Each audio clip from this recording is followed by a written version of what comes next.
Sri Lanka's president has declared a state of emergency on Friday, giving sweeping powers to security forces.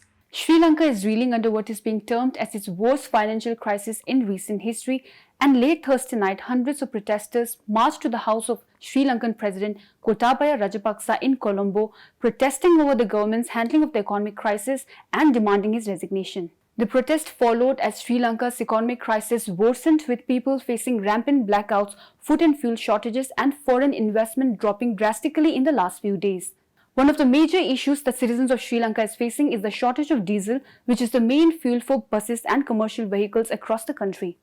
Long queues of people waiting to buy diesel fuel on scorching hot days has become a common sight in the country.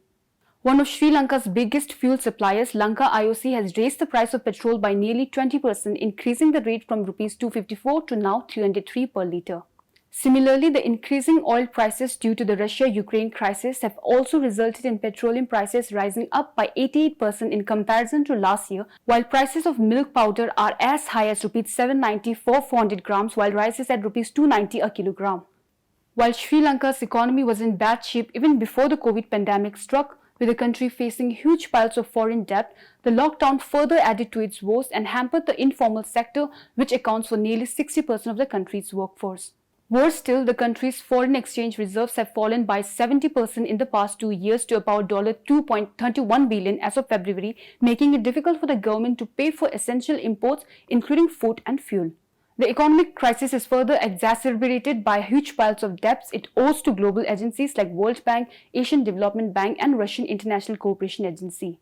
Meanwhile, the shortage of essential items due to import restrictions forced by the forex crisis has also resulted in people fighting for items of daily needs as they struggle to feed their families amid soaring food prices.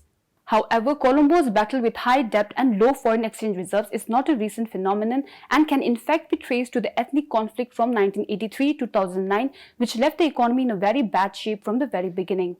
In an attempt to keep its economy afloat, the island nation started taking up loans and issuing bonds to keep its foreign exchange reserves intact. For instance, in 2018, it took debt worth $1 billion from China and leased its Hambantota port to Beijing to boost foreign currency reserves and bridge its fiscal deficit. In April 2020, after the pandemic hit, it took another $500 million won from Beijing in order to strengthen its forex reserves. While a few people in the country say they have really hit rock bottom, many still believe the situation could get even worse. For ThePrint, this is Tenzin Zompa. For more, log on to theprint.in and follow us on social media.